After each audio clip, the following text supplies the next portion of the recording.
As their noisy arrangements and visceral lyrics might suggest, Nine Inch Nails has a dark history. But did you know even the FBI has kept an eye on them? Or what about a key member's drug addiction and onstage violence? This is the tragic lineage of Nine Inch Nails. Almost every breakout musician you'll hear about has one thing in common. They're all young. Your typical musician starts performing around age 20, and many are even younger. Compared to many of his contemporaries, Trent Reznor got a late start. Reznor's home of Cleveland, Ohio is not renowned for its music scene. Despite its lacking reputation, the city had a respectable number of bands, in several of which Reznor spent his mid-20s playing keyboard. By the late 80s, Reznor wasn't happy with his prospects in the Cleveland scene. In a risky attempt to start producing his own music, he took a job as a maintenance man at Cleveland's Right Track studio. The work wasn't glamorous and the pay wasn't fantastic, but according to AllMusic, Reznor and the studio's owner had a deal.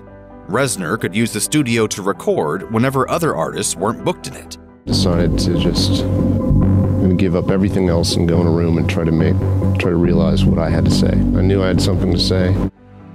Waxing floors by day and recording by night, Reznor soon had a set of demos for his new project, Nine Inch Nails.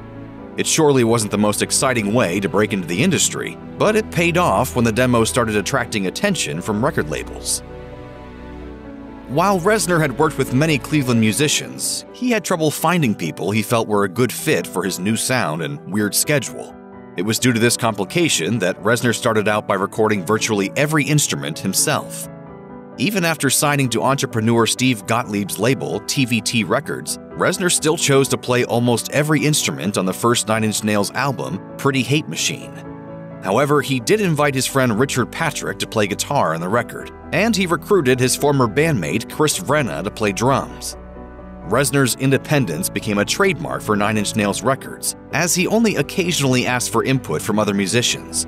This approach had the side effect of alienating Reznor from others around him, which in turn contributed to Reznor's persistent struggles with depression and substance abuse. I've always had a sadness and a sense of abandonment, I think, haunting me, and never feeling like I fit in anywhere. It wasn't until Reznor met Atticus Ross, working on 2005's With Teeth, that he found someone he could work with all the time. Ross would eventually become the only other permanent member of Nine Inch Nails. By 1989, Pretty Hate Machine was nearly ready, and it was time to release a single. They selected the track Down In It, the first song Reznor had ever written.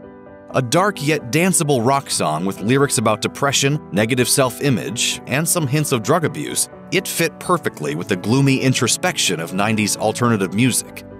The song didn't make it anywhere near the charts, but it did catch the attention of some industrial music fans. Some attentive listeners pointed out the song was incredibly similar to the Canadian industrial band Skinny Puppy's track Dig It, which came out 3 years prior. Rumors even flew around that Nine Inch Nails used some of the same samples in their song. Several years later, Reznor admitted Down In It was absolutely a ripoff of Dig It, according to the NIN hotline. While tons of famous musicians and songwriters have ripped each other off, both intentionally and accidentally, it's probably for the best that the mainstream of music consumers never really came down on Reznor with these accusations. Starting a career off with a reputation for plagiarism would certainly have complicated Nine Inch Nails' early career. Though Down In It's similarity to Dig It went unnoticed by the general public, its music video raised many more eyebrows. According to Mental Floss, even the FBI was intrigued by the gritty, low-budget production. The video features Trent Reznor and members of his touring band wreaking havoc in a parking garage. For the video's final shot, Reznor was supposed to look like he fell off the roof, so he laid on the ground with fake blood around him and cornstarch smeared on his face. The idea was to attach the camera to a weather balloon, let it float upward, and then run the footage backward to make it look like the camera was moving toward Reznor instead. This went fine until the balloon got away, taking the camera with it.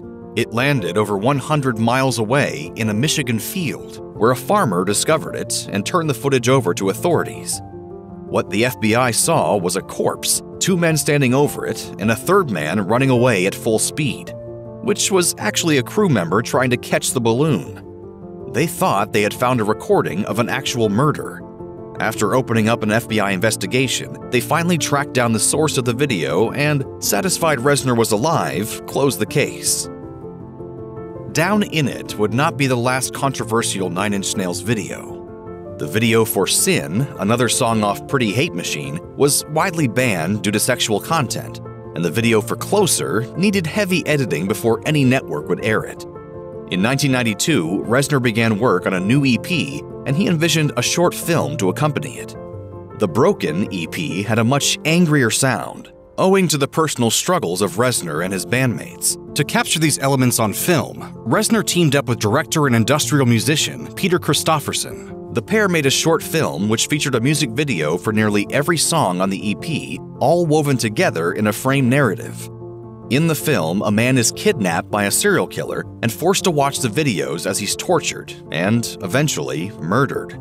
It was shot in the style of an amateur snuff film and featured extremely graphic violence. The film wound up being so intense, the project was scrapped even though it was 100% completed. Reznor did make a few VHS copies for friends, and some poor quality footage of the film leaked online. In 2006, a much higher quality copy of the film appeared on the internet, long rumored to have been leaked by Reznor himself. Lots of bands change record labels. It's a standard business move, and artists make this decision for many different reasons. Even if a band has a falling out with their label, it's rare for the conflict to ever go public. Trent Reznor, however, has had public disputes with his labels not once, but twice. Nine Inch Nails' first label, TVT Records, mostly released compilations of TV theme songs and novelty albums.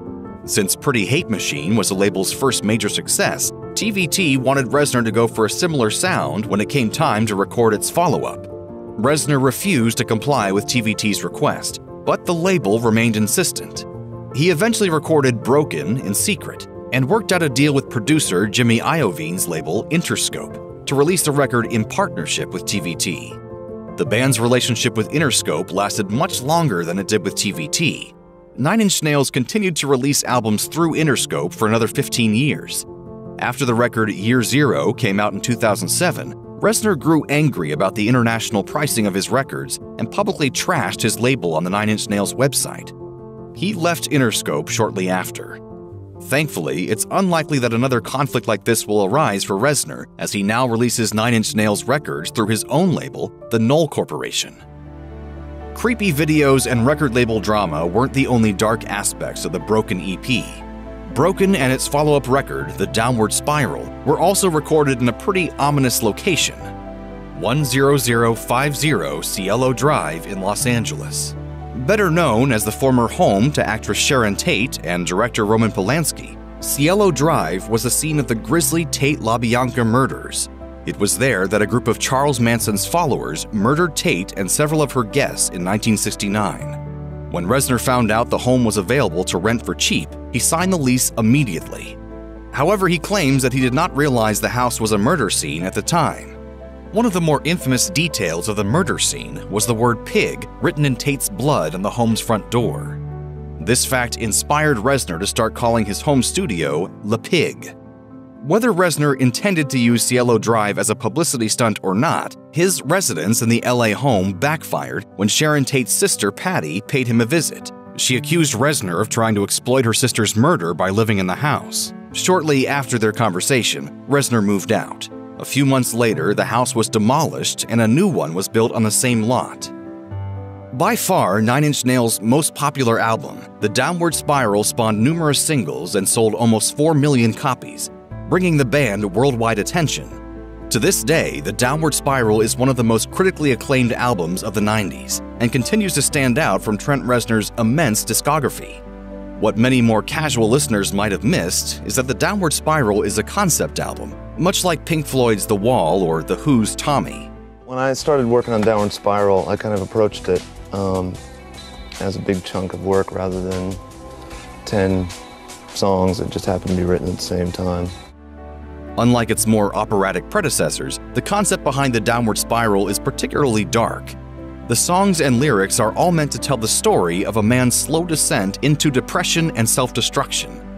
The protagonist grows angrier at himself, religion, and his personal relationships as he falls deeper into self-loathing. There's no happy ending either.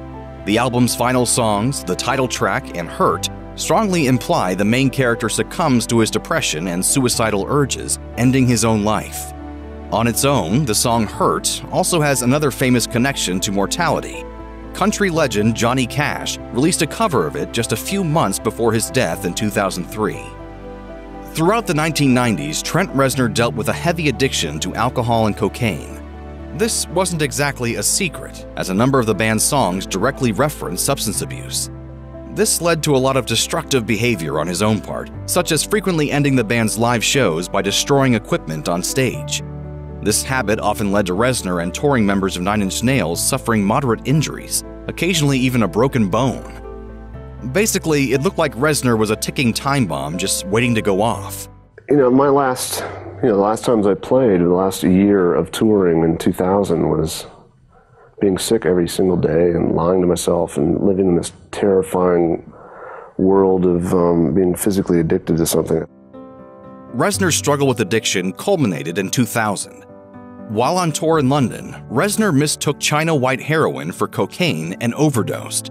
The mix-up nearly killed him. He woke up in a hospital unaware of what had happened to him. His aides had found him in his hotel room and managed to sneak him out a back entrance to maintain his privacy. After Reznor recovered, he went into rehab and has since quit hard drugs. On April 20th, 1999, teenagers Eric Harris and Dylan Klebold attacked their own high school, killing 12 students, 1 teacher, and injuring more than 20 others. In the aftermath, while searching for answers as to why these two seemingly normal boys had done something so terrible, the media seized upon the pair's love of 2 things: violent video games and dark music. While accusations about music influencing violent actions mainly fell upon rock star Marilyn Manson, a former collaborator of Trent Reznor's, Nine Inch Nails and several other industrial bands were also targeted. It turns out both boys were fans of the band, quoted their lyrics, and even referenced the unreleased Broken movie in journals and other writings before the shooting. This led to renewed criticism of violent lyrics and music, a conversation which eventually led to the parental advisory label appearing on many albums. The critique of Nine Inch Nails and their contemporaries faded as time passed after the killings. However, Reznor and several other bands did end up being the subject of congressional hearings in 1999. If you or anyone you know is having suicidal thoughts, please call or chat online with the National Suicide Prevention Lifeline at 1-800-273-TALK. That's 1-800-273-8255. Or text HOME to the crisis text line 741-741.